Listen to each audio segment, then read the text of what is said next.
My name is Sarah, and 3 months ago I discovered that my aunt had stolen my entire inheritance and told me I didn't deserve it anyway. What happened next will shock you. I never thought I would be the type of person to hire a private investigator, but sometimes life forces you into corners you never imagined possible. Growing up in Portland, Oregon, I was always told I was the lucky one in the family. Lucky to have been chosen by my grandmother Rebecca for special attention, lucky to have received her guidance and mentorship, lucky to be the recipient of her generous love and eventually her substantial inheritance. But before we jump back in, tell us where you're tuning in from, and if this story touches you, make sure you're subscribed, because tomorrow I've saved something extra special for you. My grandmother Rebecca was a force of nature. She had built a successful chain of boutique hotels across the Pacific Northwest, starting in the 1960s when women in business were rare.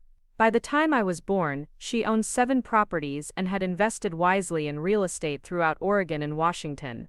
She was sharp, independent, and fiercely protective of those she loved.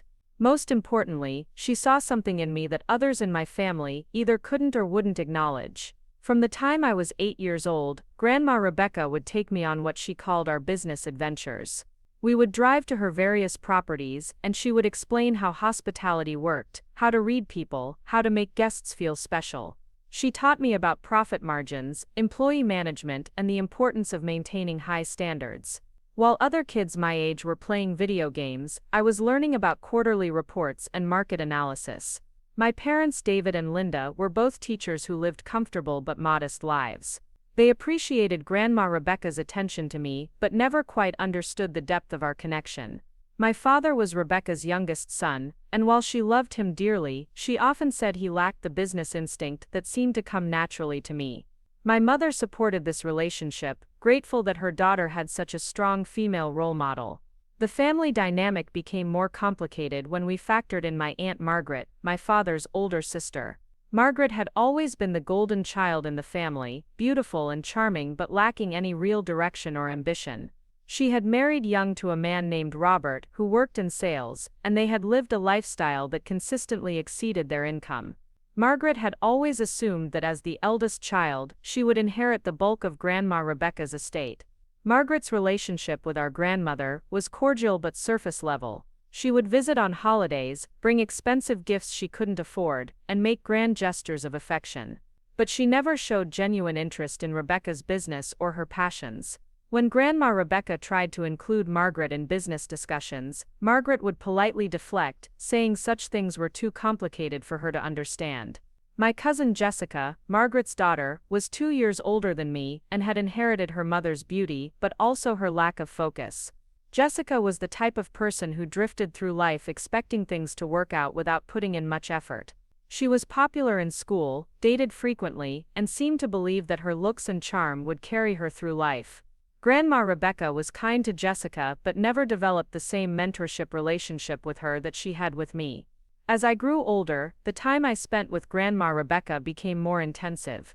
Every summer from age 14 to 18, I worked at her hotels. I started in housekeeping, moved to front desk operations, learned food and beverage management, and eventually helped with administrative tasks. Grandma Rebecca paid me fairly for my work, but more importantly, she was preparing me for something larger. During my senior year of high school, Grandma Rebecca sat me down for what she called an important conversation. We were in her home office, surrounded by decades of business records and family photos. "Sarah," she said, looking at me with those sharp blue eyes that missed nothing, "I want to talk to you about the future. I have been watching you for years, and I see something special in you. You have the mind for business, the work ethic, and the integrity that this family's legacy requires." She explained that she had been updating her will and estate planning. The bulk of her assets, including the hotel chain and her various real estate investments, would be left to me. She estimated the total value at approximately $2 million. There would be provisions for my parents and smaller bequests for Margaret and Jessica, but the primary inheritance would be mine to manage and grow. I was overwhelmed by this revelation. At 17, the concept of inheriting such wealth and responsibility felt both exciting and terrifying. Grandma Rebecca must have seen my expression because she reached across the desk and took my hand. "This is not just money, Sarah," she said firmly. "This is a legacy. These businesses employ over 100 people. The decisions you make will affect their families, their futures. I am trusting you with something that took me 40 years to build. She made me promise that I would finish college before taking active control of the businesses. She had already spoken with her lawyers and financial advisors about setting up a trust structure that would provide for my education and living expenses, while keeping the businesses running under professional management until I was ready. The plan was thorough and thoughtful, designed to ensure both my success and the continued prosperity of her life's work. That conversation changed everything for me. I threw myself into my studies with renewed purpose, majoring in business administration, with a focus on hospitality management. I spent every break and summer working at different properties, learning every aspect of the operations. Grandma Rebecca introduced me to her key advisors, her accountant, her lawyer, and her business managers. I was being groomed to take over, and everyone in her professional circle knew it. My family's reaction to this arrangement was mixed. My parents were proud and supportive, understanding that Grandma Rebecca was giving me an incredible opportunity. My father sometimes seemed a bit wistful about not being chosen as the primary heir, but he recognized that business had never been his passion. He was content with his teaching career and trusted that Grandma Rebecca knew what she was doing. Margaret's response was more complicated. On the surface, she maintained her usual cheerful demeanor, but I could sense underlying tension. During family gatherings, she would make comments about how nice it must be to have such a clear path in life, or how some people seem to have all the luck. Jessica was more direct in her resentment, occasionally making snide remarks about favoritism or unfair advantages. Despite these undercurrents, family relationships remained relatively stable. Grandma Rebecca was still alive and actively managing her affairs, so the inheritance remained theoretical rather than immediate. Margaret continued her pattern of financial struggle and occasional requests for help, which Grandma Rebecca would sometimes fulfill with small loans or gifts, always with the understanding that they were not to be considered advances against future inheritance. During my junior year of college, Grandma Rebecca's health began to decline. She had been diagnosed with early-stage Alzheimer's disease, though she remained sharp and capable for most daily activities. She accelerated her estate planning efforts, working closely with her legal team to ensure everything was properly documented and legally sound. She also began transferring more day-to-day operational responsibilities to her management team, though she remained the final decision-maker on all major issues. I increased my visits home, spending every weekend I could with Grandma Rebecca. We would review business reports together, and she would quiz me on various scenarios and decisions. She was still teaching, still preparing me, but there was an urgency now that hadn't existed before. Sometimes I would catch her looking at me with an expression of such hope and concern that it made my chest tight with emotion. Margaret began visiting more frequently as well, though her behavior was different. She started asking more questions about Grandma Rebecca's affairs, expressing concern about her mother's ability to manage such complex business interests. She suggested that perhaps it would be wise to simplify some of the holdings, to make things easier for everyone involved. Grandma Rebecca would listen politely but never showed any inclination to change her plans. The first real warning sign came during Christmas of my senior year. Margaret arrived at our traditional family dinner with a folder of documents and a concerned expression. She had been doing research, she explained, about elder care and financial management. She had found stories about elderly people being taken advantage of by family members who had undue influence over their decision-making. She wasn't accusing anyone of anything, she was quick to clarify, but she thought it might be wise for Grandma Rebecca to have an independent evaluation of her mental capacity and decision-making abilities. The suggestion hung in the air like a toxic cloud. Grandma Rebecca's eyes flashed with anger, but she maintained her composure. "Margaret," she said slowly, "I appreciate your concern, but I am perfectly capable of managing my own affairs. My doctors have confirmed that while I have early-stage dementia, my cognitive abilities remain intact for complex decision-making. My legal team has also confirmed that all my estate planning documents are valid and properly executed." Margaret backtracked quickly, claiming she was only looking out for everyone's best interests. But the damage was done. The accusation of undue influence had been made, even if indirectly. I felt sick to my stomach, realizing that Margaret was laying groundwork for a potential challenge to Grandma Rebecca's will. The conversation moved on to other topics, but the tension remained palpable for the rest of the evening. After that incident, Grandma Rebecca became more secretive about her affairs. She stopped discussing business matters during family gatherings and began scheduling separate meetings with me at her lawyer's office. She was protecting both of us, she explained, from any future accusations of impropriety. Everything needed to be documented and witnessed by neutral parties. During one of these meetings, Grandma Rebecca's lawyer, a distinguished man named Charles Morrison, who had been handling her affairs for over 20 years, pulled me aside. "Sarah," he said, "I want you to understand something important. Your grandmother's wishes are crystal clear, and her mental capacity has been thoroughly documented by multiple medical professionals. However, I suspect that when the time comes, there may be challenges to her decisions. You need to be prepared for that possibility." He explained that disgruntled family members sometimes contest wills, especially when significant assets are involved.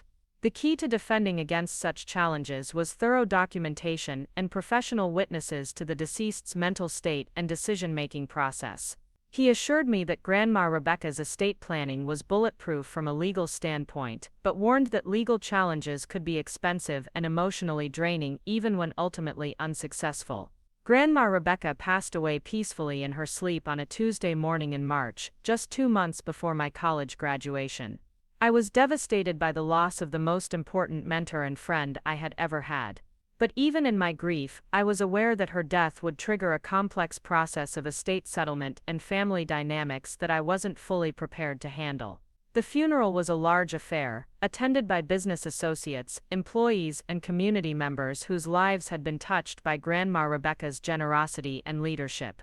Margaret played the role of grieving daughter perfectly, accepting condolences and making arrangements with apparent competence and dignity. Jessica seemed genuinely sad, but also somewhat distant, as if she was already mentally moving on to whatever came next.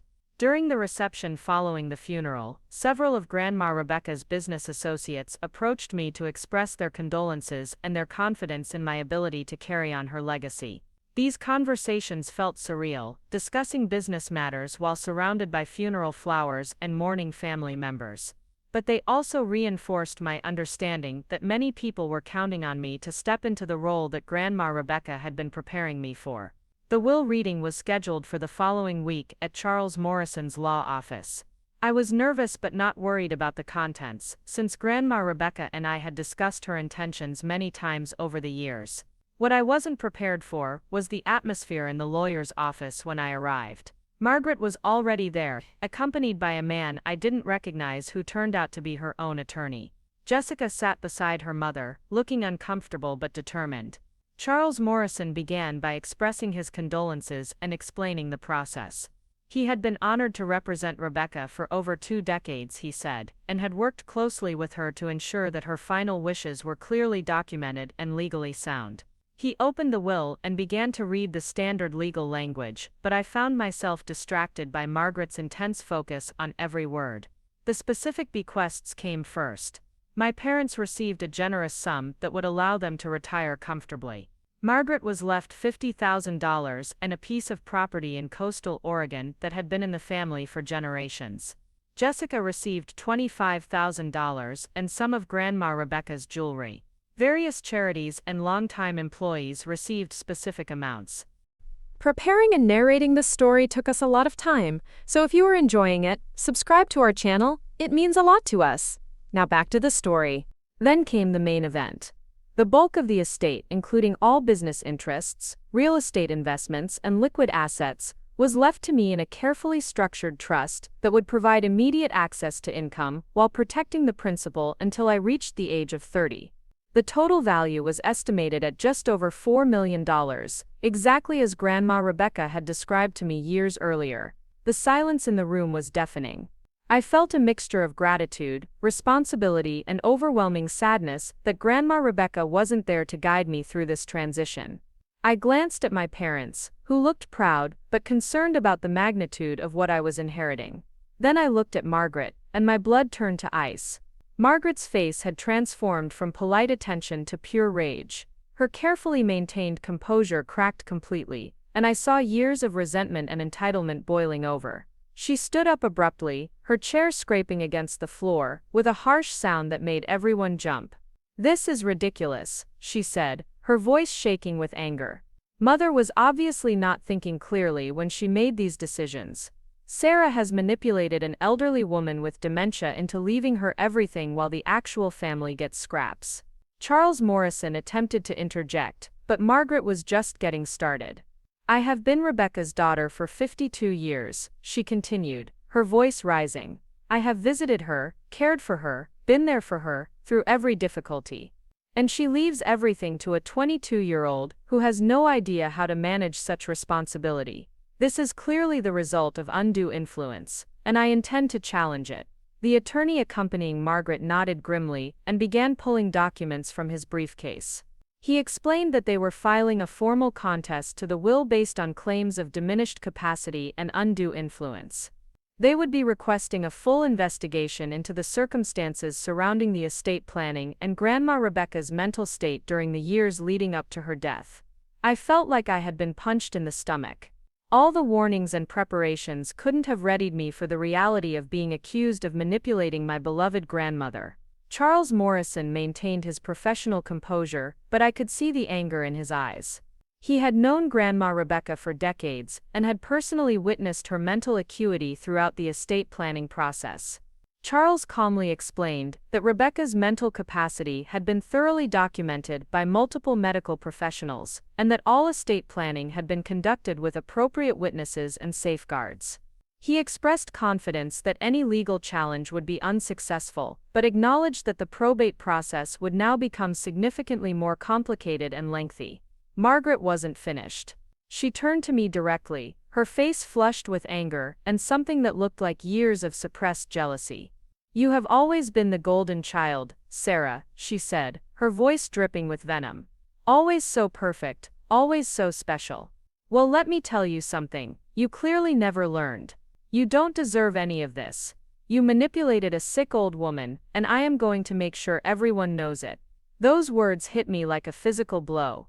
The accusation was so unfair, so contrary to the loving relationship I had shared with Grandma Rebecca, that I struggled to find words to respond. Jessica looked uncomfortable, but said nothing to defend me. My parents appeared shocked by Margaret's vehemence, but seemed uncertain how to respond to such a direct family confrontation. I finally found my voice, though it came out quieter than I intended. "Aunt Margaret, I loved Grandma Rebecca, and she loved me. Everything she did was her choice, made with full mental capacity and proper legal guidance. I never asked for any of this inheritance, and I never manipulated anyone." Margaret laughed bitterly. "Of course you would say that, but actions speak louder than words, don't they? You spent years worming your way into her good graces, convincing her that you were the only one worthy of her legacy. Well, we will see about that." The meeting deteriorated from there. Margaret and her attorney left with threats of extensive litigation and public exposure of what they claimed was elder abuse.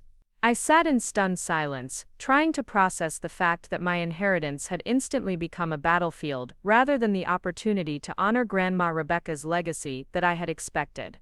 Charles Morrison spent the next hour explaining the legal realities of will contests and the timeline we were facing. The estate would be frozen during the challenge process, meaning I would have no access to the businesses or assets until the matter was resolved. Professional management would continue to run the hotels, but all major decisions would be suspended. The legal process could take anywhere from 6 months to several years, depending on how aggressively Margaret pursued her claims.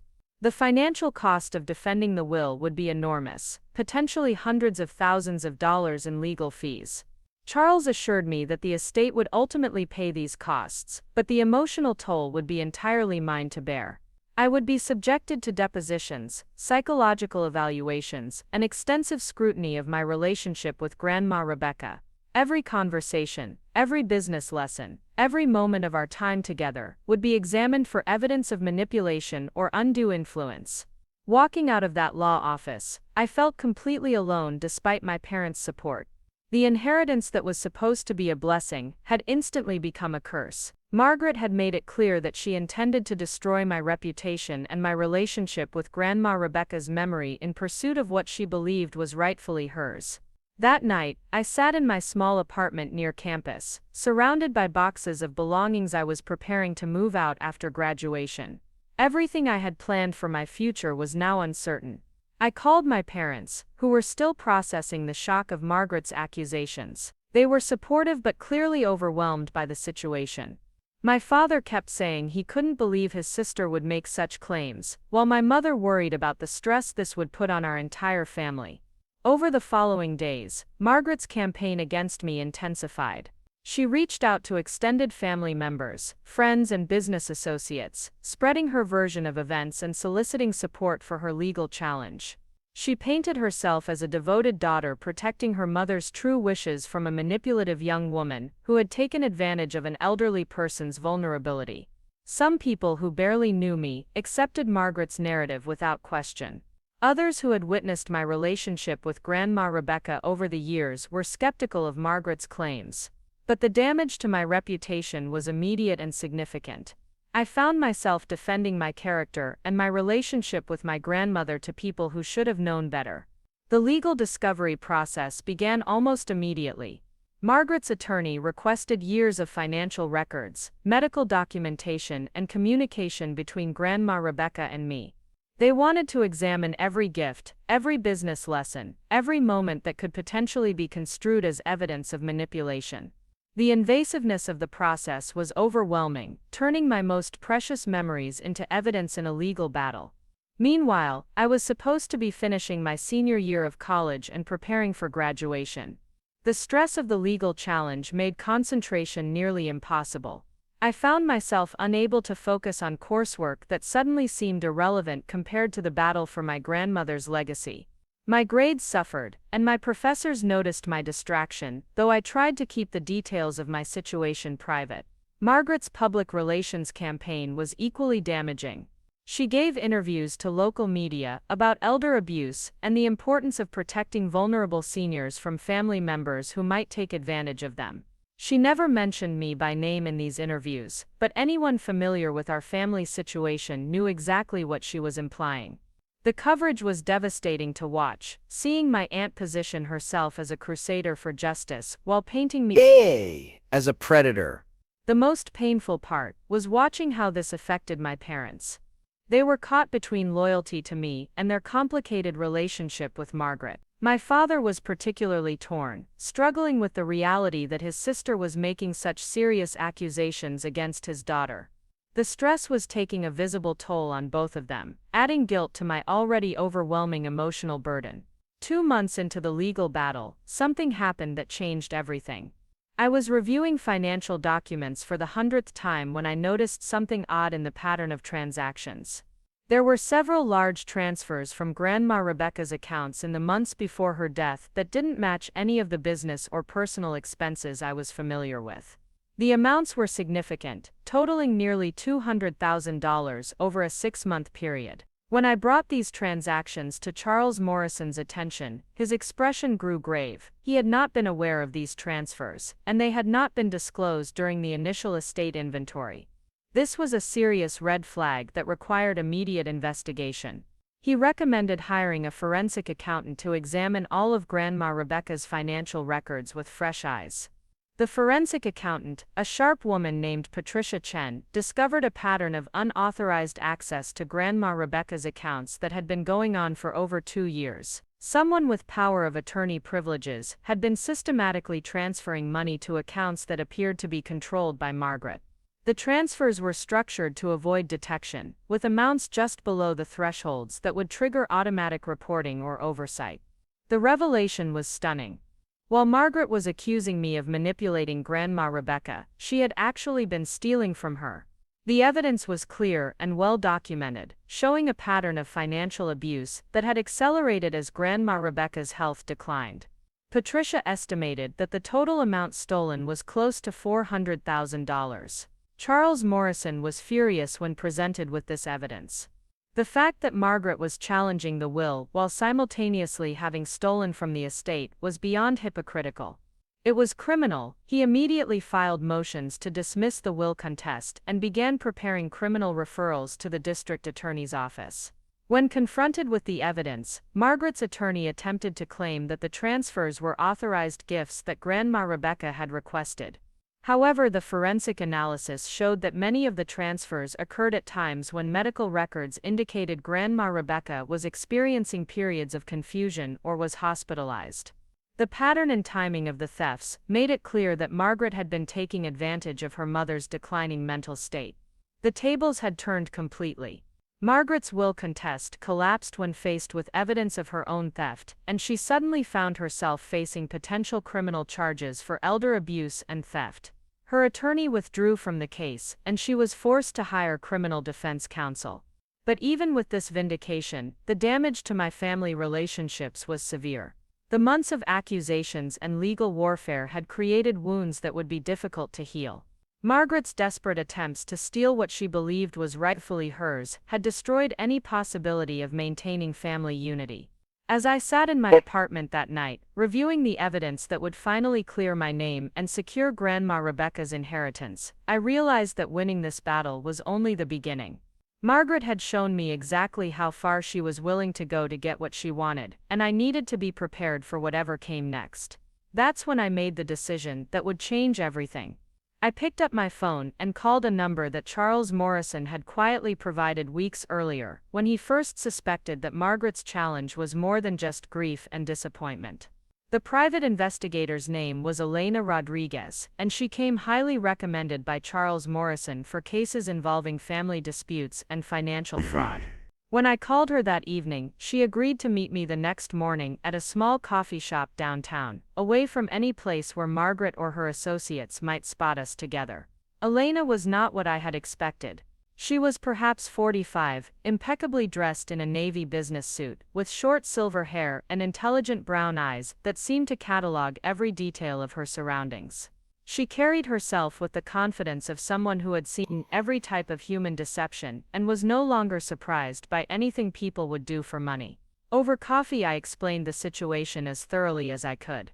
Elena listened without interruption, occasionally taking notes in a small leather notebook.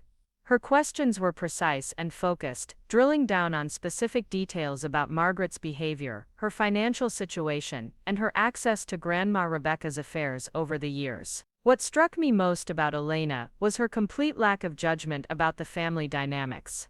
She treated the theft and will contest as business problems to be solved rather than moral failings to be condemned. Her clinical approach was exactly what I needed after months of emotional manipulation and accusations. Elena explained that her investigation would have two primary focuses. First, she would work to uncover the full extent of Margaret's theft from Grandma Rebecca's accounts, tracing where the money had gone, and building an airtight case for prosecution. Second, she would investigate Margaret's current financial situation and her motivations for challenging the will, looking for leverage that could be used to force a quick resolution. The cost of hiring Elena was substantial, nearly $10,000 for a comprehensive investigation, but Charles Morrison had assured me that these expenses could be recovered from Margaret once her theft was proven, and the alternative of a prolonged legal battle would be far more expensive. I authorized Elena to begin work immediately. Within a week, Elena had compiled a preliminary report that was both shocking and illuminating. Margaret's financial situation was far worse than I had imagined. She and her husband Robert were facing foreclosure on their home, had maxed out multiple credit cards, and owed significant amounts to various creditors. Robert's sales career had been declining for years, and Margaret had no steady income beyond occasional part-time work. The timing of Margaret's increased visits to Grandma Rebecca coincided perfectly with their mounting financial crisis. Elena had discovered that Margaret had obtained power of attorney over certain financial matters by convincing Grandma Rebecca that it would be helpful to have family assistance with routine bill paying and account management. This limited power of attorney had been expanded over time as Grandma Rebecca's condition worsened. Most disturbing was Elena's discovery that Margaret had been researching Grandma Rebecca's net worth and estate planning for over a year before beginning the systematic theft. She had made inquiries with multiple law firms about contesting wills, had consulted with financial advisors about inheriting business assets, and had even spoken with real estate agents about selling some of Grandma Rebecca's properties. Elena had also uncovered evidence that Margaret had been spreading rumors about my relationship with Grandma Rebecca throughout the extended family and business community for months before her death. She had planted seeds of doubt about my motivations and character, laying groundwork for the accusations of undue influence that she would later make formally. The investigation revealed that Margaret's theft had been even more extensive than the forensic accountant had initially discovered. Elena found evidence of additional unauthorized transactions, forged documents, and manipulated financial records. The total amount stolen appeared to be closer to $600,000, a sum that represented years of systematic plunder of an elderly woman's resources. Perhaps most damaging was Elena's discovery of Margaret's communications with her attorney and other conspirators. Through careful investigation of phone records and digital communications, Elena had found evidence that Margaret's will contest was never based on genuine concern about Grandma Rebecca's mental capacity. Internal communications showed that Margaret knew the challenge would likely fail but hoped to force a settlement that would give her access to estate assets. Elena presented this information to me during our second meeting, held in her downtown office. The evidence was overwhelming and deeply disturbing. Margaret had not only stolen from her own mother but had planned and executed a deliberate campaign to destroy my reputation and steal my inheritance. The premeditation and malice involved were breathtaking. Armed with this evidence, Charles Morrison filed new motions in probate court and forwarded the criminal evidence to the district attorney's office. The DA's office was very interested in the case, particularly given the amounts involved and the clear pattern of elder abuse. They indicated that criminal charges against Margaret were virtually certain. Margaret's response to these developments was swift and desperate. Within days of learning about the criminal investigation, she reached out through intermediaries requesting a meeting to discuss resolution of all issues. Her bravado had evaporated completely when faced with the possibility of prison time. The meeting was arranged for the following week at Charles Morrison's office. Margaret arrived with a new attorney, a criminal defense lawyer who looked distinctly uncomfortable with his client's position. Gone was the righteous indignation and confident accusations that had characterized Margaret's earlier behavior. She appeared haggard and frightened, finally understanding the seriousness of her situation. Charles Morrison presented the evidence methodically and comprehensively.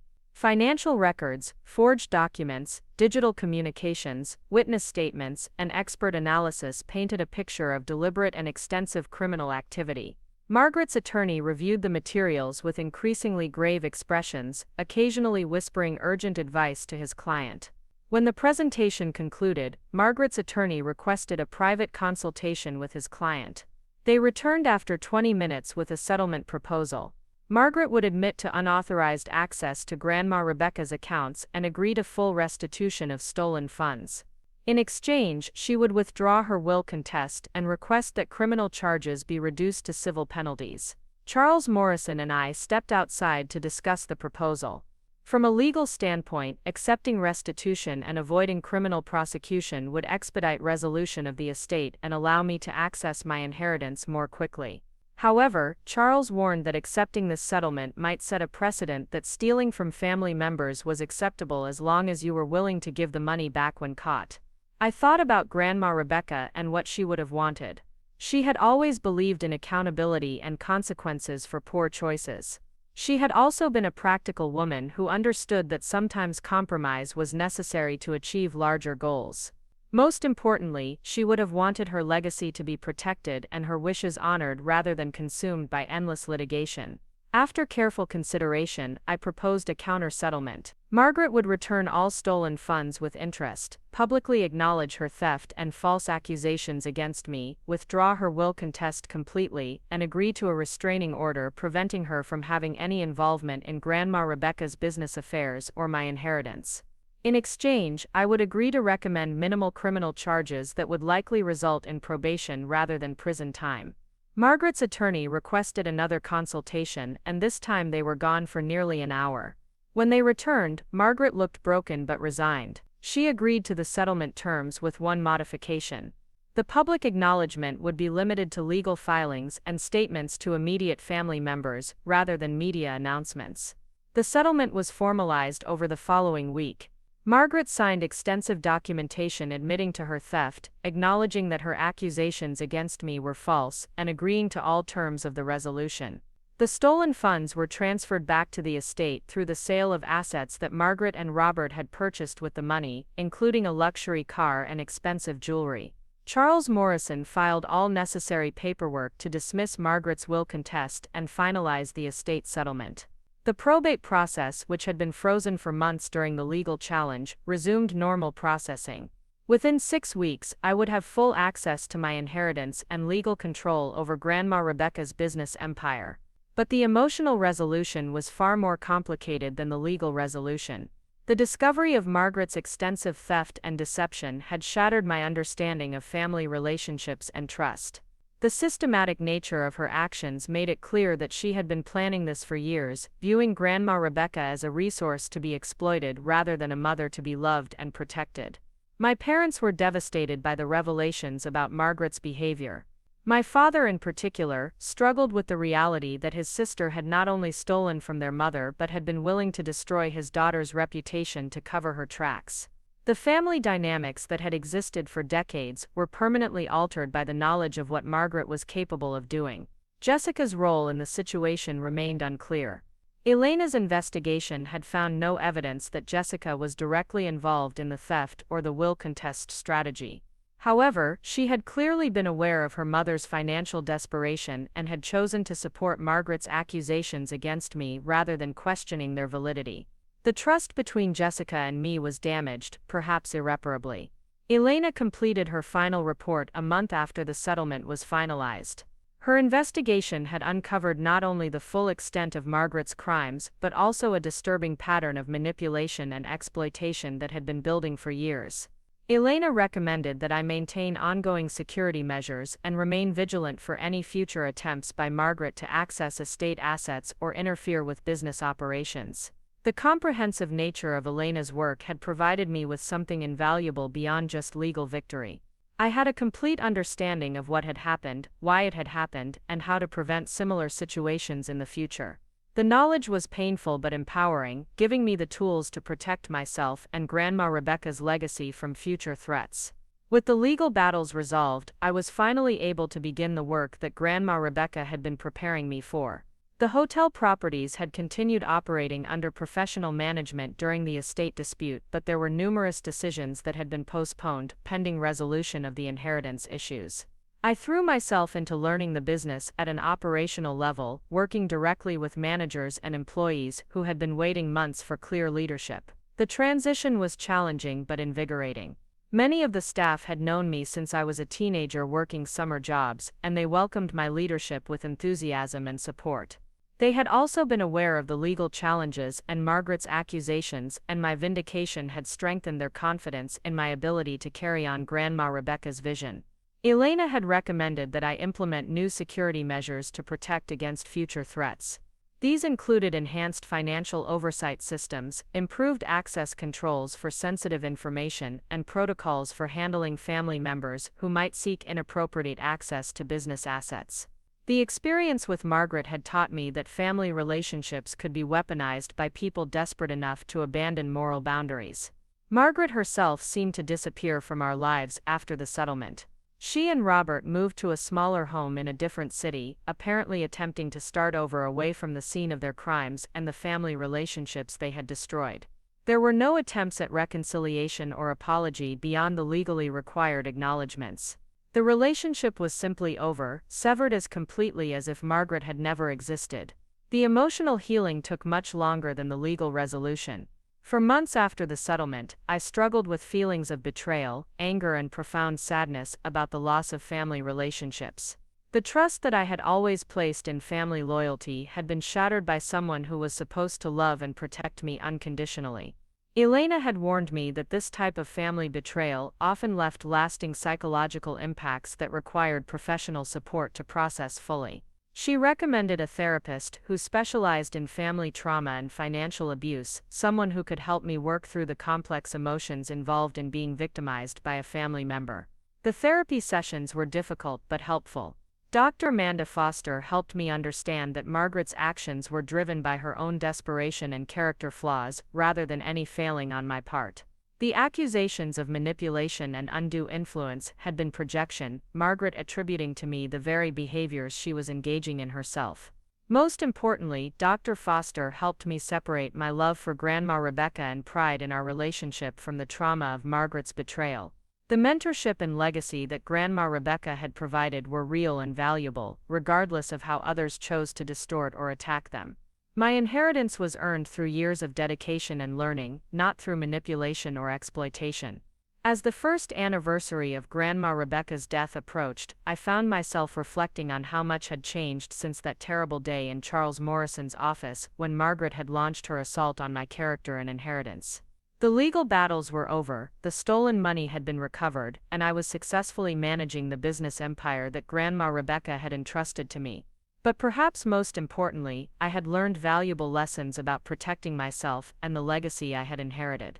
Elena's investigation had shown me how vulnerable I had been to someone willing to lie, steal, and manipulate without conscience. The experience had made me stronger and more careful, better equipped to handle the responsibilities that came with significant wealth and business ownership. Margaret had thought she could steal my inheritance by claiming I didn't deserve it. Instead, her attacks had proven exactly why Grandma Rebecca's faith in me was justified. I had faced a crisis that would have destroyed many people, and I had emerged stronger and more capable. The inheritance was mine not just legally, but morally and practically as well. Standing in Grandma Rebecca's former office, now my office, surrounded by the business records and family photos that represented decades of hard work and careful planning, I felt a deep sense of gratitude for the lessons I had learned through this ordeal. Margaret's betrayal had been devastating, but it had also prepared me for the challenges that lay ahead in protecting and growing the legacy that Grandma Rebecca had entrusted to my care. The private investigator Elena Rodriguez had given me more than just evidence to defend my inheritance. She had given me the knowledge and tools to ensure that no one would ever again be able to threaten what Grandma Rebecca had built or question my right to carry on her vision. That knowledge was worth every penny I had paid for it, and every moment of pain I had endured to acquire it. 2 years had passed since the settlement, and my life had transformed in ways I never could have imagined. The hotel chain was thriving under my leadership, with occupancy rates at all-time highs and 3 new properties in development. The lessons Grandma Rebecca had taught me about hospitality and business management were proving invaluable every day, but the real education had come from surviving Margaret's betrayal and learning to trust my own judgment. The morning started like any other Tuesday, with my usual review of overnight reports from all 7 properties. Guest satisfaction scores were excellent, revenue was ahead of projections, and the new training program I had implemented was showing remarkable results in employee retention.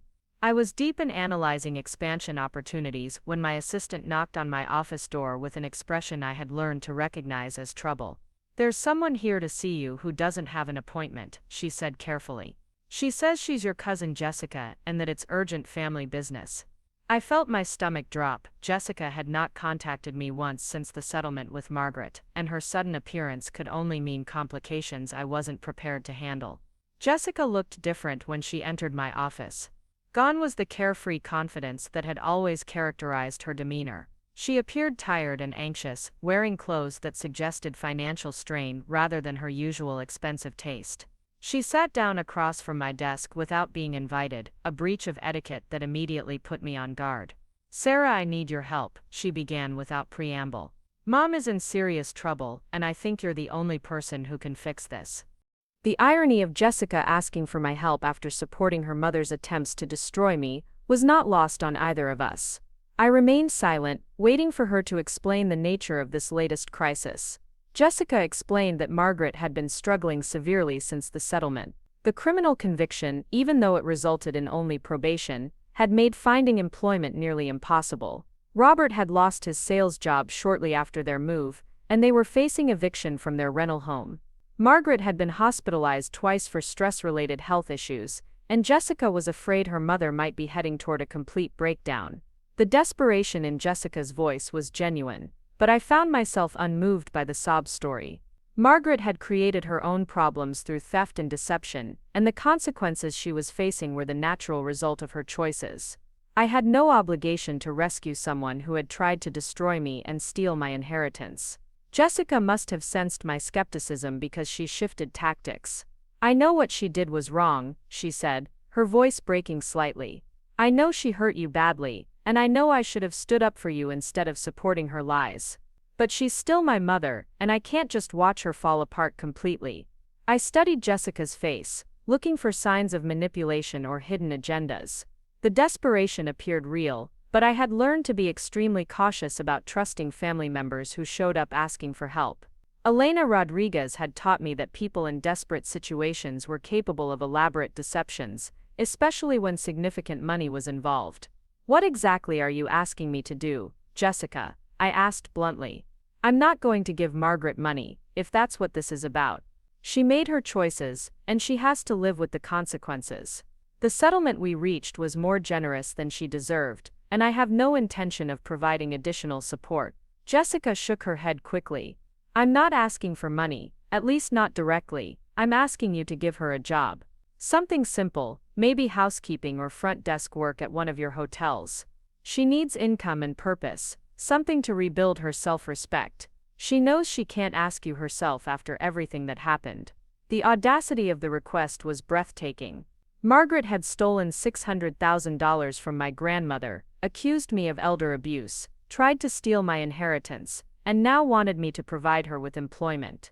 The woman who had declared that I didn't deserve my inheritance was now asking me to use that inheritance to support her.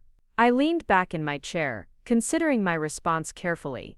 The practical side of me recognized that employing Margaret would create numerous complications and potential security risks. She had proven herself untrustworthy with financial matters, and had shown willingness to lie and manipulate when it served her interests.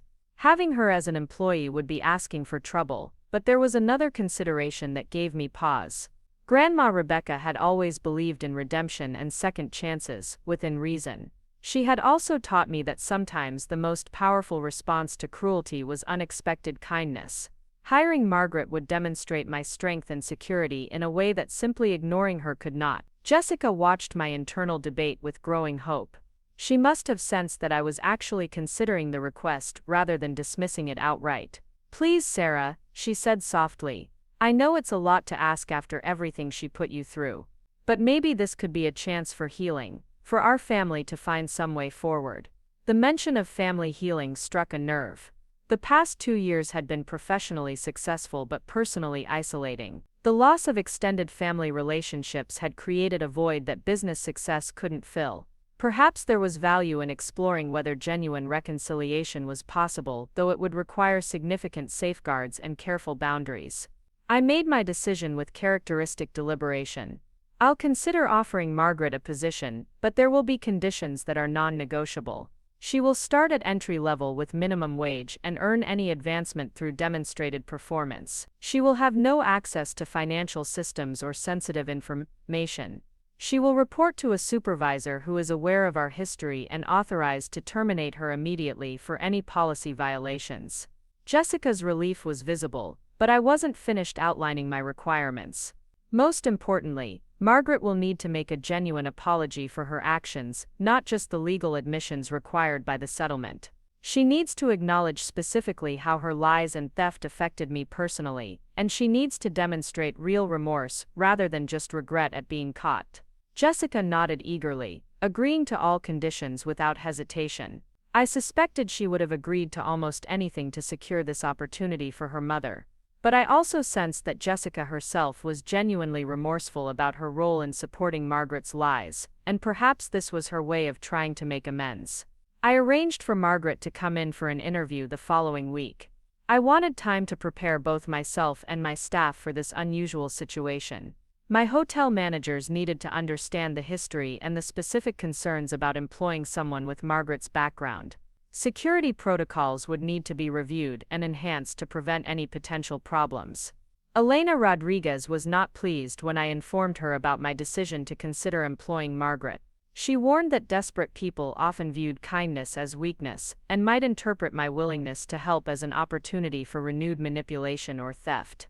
She strongly recommended enhanced background monitoring and strict limitations on Margaret's access to anything of value. Charles Morrison was equally concerned about the legal implications. He reminded me that Margaret's criminal conviction and history of elder abuse made her a significant liability risk. If she were to steal from guests or cause problems that resulted in lawsuits, my decision to hire her despite her known history could complicate my legal position. Despite these warnings, I decided to proceed with the interview. I was curious to see how Margaret would present herself and whether she showed any genuine remorse for her actions. The woman who walked into my office the following Tuesday was almost unrecognizable from the confident, entitled person who had accused me of manipulation 2 years earlier. Margaret looked older and more fragile than her actual age. Her hair had gone almost completely gray, and she had lost significant weight that made her clothes hang loosely on her frame. Most notably, her eyes held none of the arrogance and resentment that had characterized her previous interactions with me. She appeared genuinely humbled by her circumstances. She began the conversation with an apology that seemed carefully prepared but emotionally genuine. "Sarah, I owe you an apology that goes far beyond anything I said in the legal settlement. I was wrong about everything, wrong to steal from my mother, wrong to accuse you of manipulation, wrong to try to take away what she wanted you to have. I let my jealousy and financial desperation turn me into someone I didn't recognize." Margaret went on to acknowledge specific ways her actions had hurt me. She admitted that she had known her accusations were false, but had hoped to create enough doubt to force a settlement. She acknowledged that her theft from Grandma Rebecca was a betrayal not just of her mother but of our entire family. Most importantly, she admitted that I had earned my inheritance through years of dedication and hard work. The apology felt genuine, but I remained cautious. People in desperate situations could be convincing actors, and Margaret had already demonstrated her willingness to lie and manipulate when it served her purposes. I explained clearly that employment would be conditional and closely monitored, with immediate termination for any violations of trust or policy. Margaret accepted all conditions without argument. She expressed gratitude for the opportunity and understanding of why strict oversight would be necessary given her history. She seemed genuinely committed to rebuilding her life and reputation through honest work and responsible behavior. I decided to offer Margaret a housekeeping position at our smallest property, a boutique hotel with 40 rooms that had excellent management and security systems. The work would be physically demanding but straightforward, with limited opportunities for theft or manipulation. She would be closely supervised and required to undergo additional background checks and training. Margaret's first day was awkward for everyone involved. The staff had been briefed on the situation and understood the need for extra vigilance, but having a known thief working alongside them created obvious tension. Margaret seemed to understand this dynamic and kept to herself, focusing on her work and avoiding unnecessary interactions.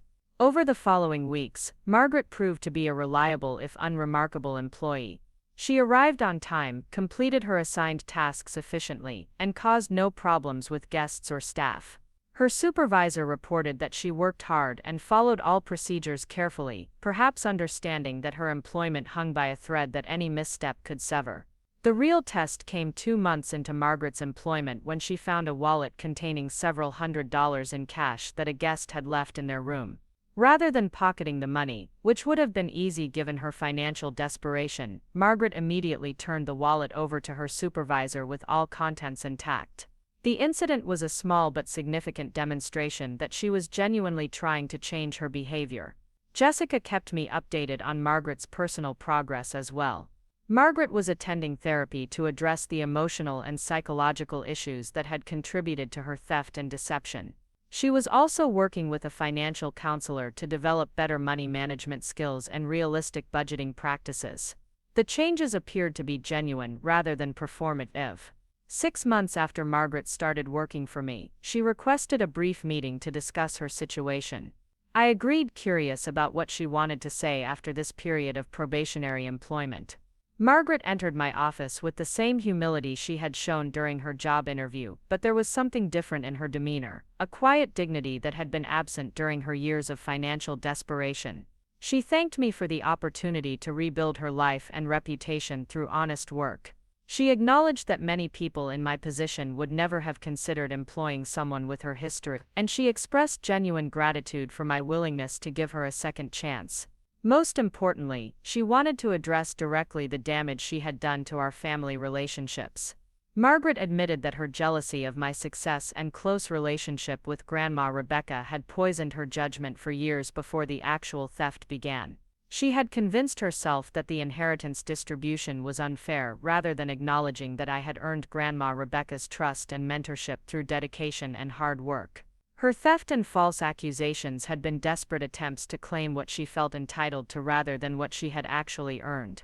The conversation was emotionally difficult but cathartic in ways I hadn't expected. For the first time since Grandma Rebecca's death, I felt like I was talking to a family member rather than an adversary or threat. Margaret's genuine remorse and demonstrated commitment to change had created space for the possibility of reconciliation, though trust would take much longer to rebuild. Margaret continued working at the hotel for another year, gradually earning the respect of her colleagues and supervisors through consistent performance and reliability. She was promoted to head of housekeeping at her property, a position that came with modest additional responsibility and compensation. More importantly, it represented recognition that she had successfully rehabilitated her reputation through honest effort. The relationship between Margaret and me remained professional and carefully bounded, but the hostility and suspicion that had characterized our interactions gradually softened into mutual respect. We were never going to be close, but we had found a way to coexist that honored both my need for security and her need for redemption. Jessica's role as intermediary evolved into a bridge between the different parts of our fractured family.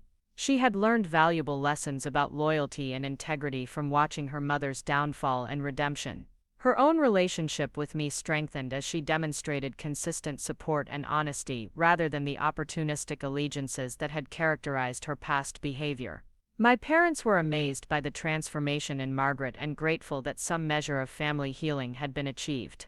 They had been deeply wounded by Margaret's betrayal and the years of legal conflict, but they welcomed the opportunity to rebuild relationships based on honesty and mutual respect rather than the manipulation and resentment that had characterized our family dynamics for so long. 3 years after hiring Margaret, I received a letter from her announcing that she was leaving to take a management position at a hotel in another state. She had rebuilt her resume and reputation sufficiently to qualify for advancement opportunities that my company couldn't provide. Her departure was bittersweet, representing both the success of her rehabilitation and the end of a unique chapter in our family's story. The letter included a final acknowledgement of what our unusual employment relationship had meant to both of us. Margaret wrote that working for me had given her more than just income and purpose. It had provided a path to redemption that she had never thought possible after the shameful choices she had made. Most importantly, it had taught her the difference between entitlement and earning, between taking what you want and deserving what you receive. For my part, employing Margaret had been one of the most challenging but rewarding decisions of my business career.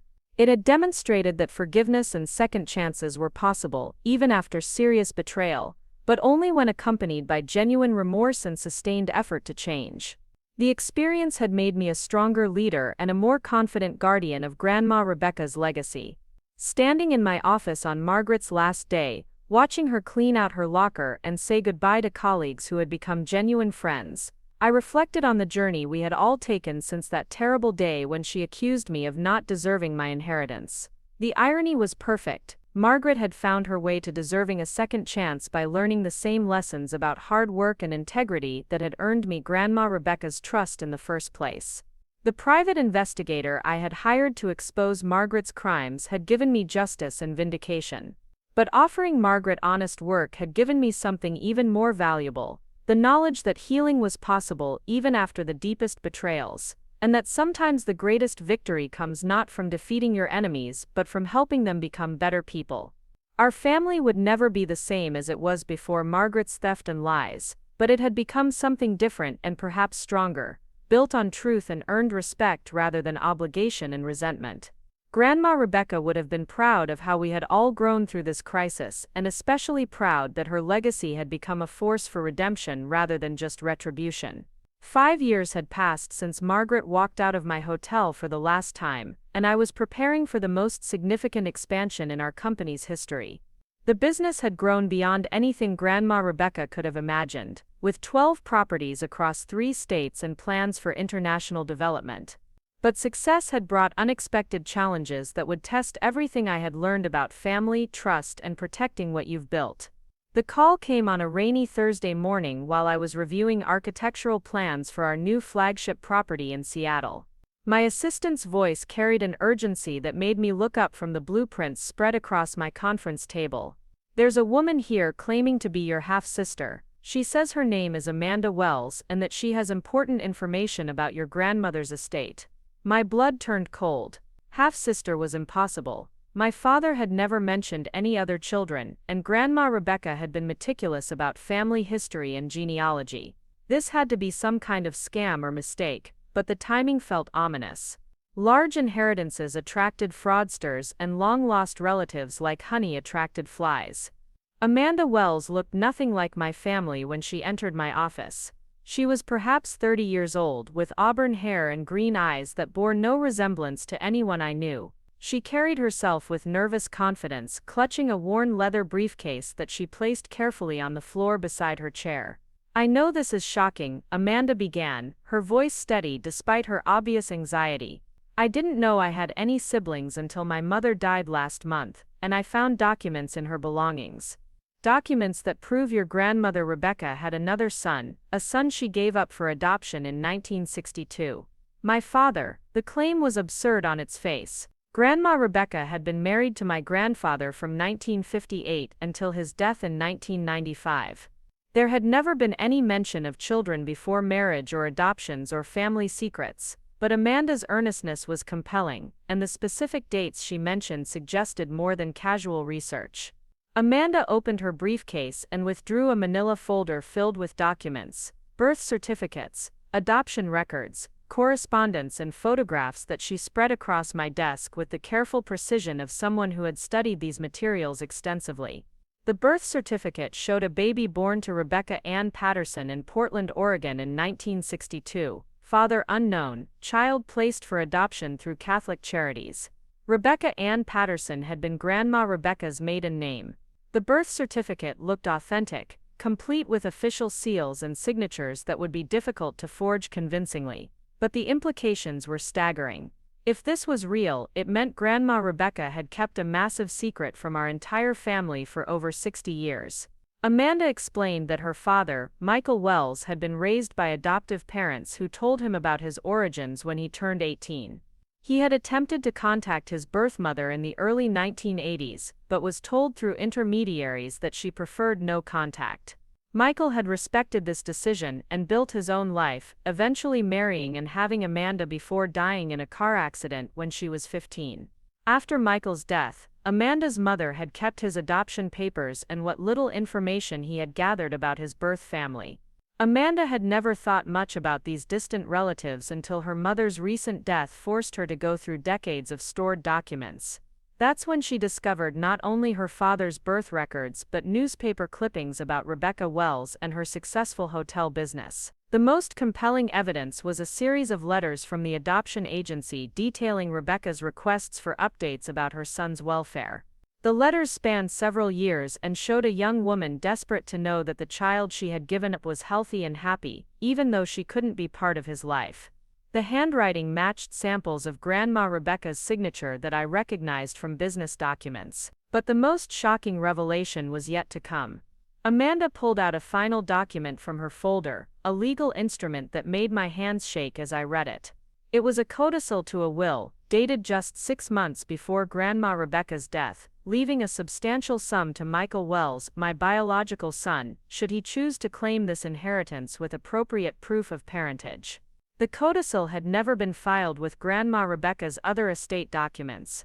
According to Amanda, she had found it among her mother's papers with a note explaining that Michael had received it shortly before his death but had chosen not to pursue the inheritance out of respect for Rebecca's wishes for privacy.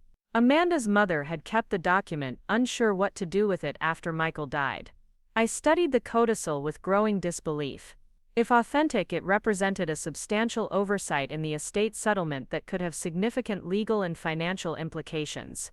The document appeared to be properly witnessed and notarized, though I would need expert verification to confirm its legitimacy. More importantly, it raised fundamental questions about Grandma Rebecca's final wishes and whether my inheritance was as secure as I had believed. Amanda must have sensed my shock because she leaned forward with an expression of earnest concern. I want you to know that I'm not here to challenge your inheritance or cause problems for your family. I just wanted to understand my father's history and maybe learn something about the grandmother I never knew existed. If there's money involved, that's secondary to just knowing the truth about where I came from.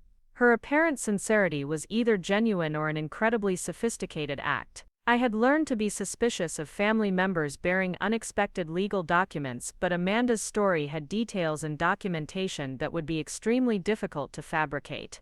The adoption records appeared authentic, and the dates and locations all corresponded with known facts about Grandma Rebecca's early life.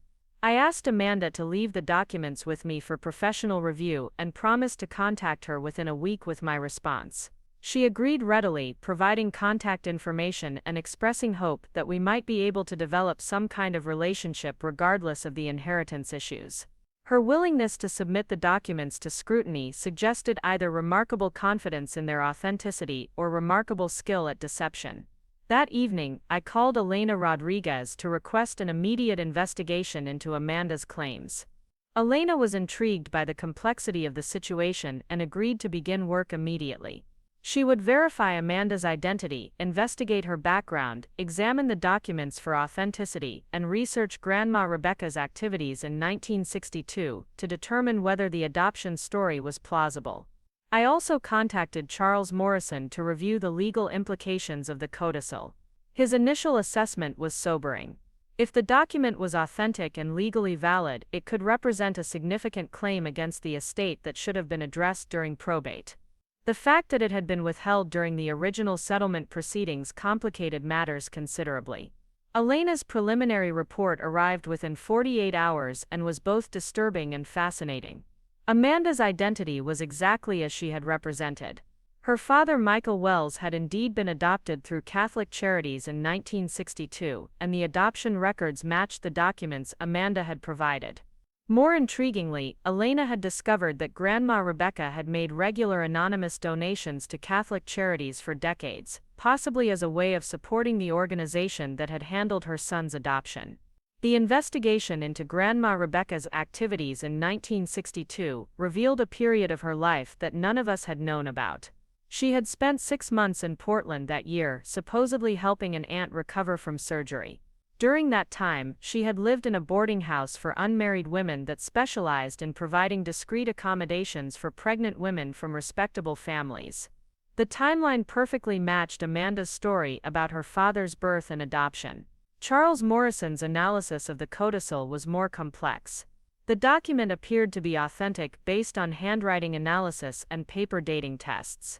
The witnesses were both deceased, but their signatures matched known samples from other documents they had signed for Grandma Rebecca. Most concerning, the codicil had been prepared by a different law firm than the one that handled her primary estate planning, suggesting that she had deliberately kept this bequest separate from her other arrangements. The legal implications were significant. If the codicil was valid, Amanda could be entitled to as much as $500,000 from the estate. More problematically, the failure to disclose this document during the original probate proceedings could invalidate parts of the estate settlement and require a complete reopening of Grandma Rebecca's estate administration.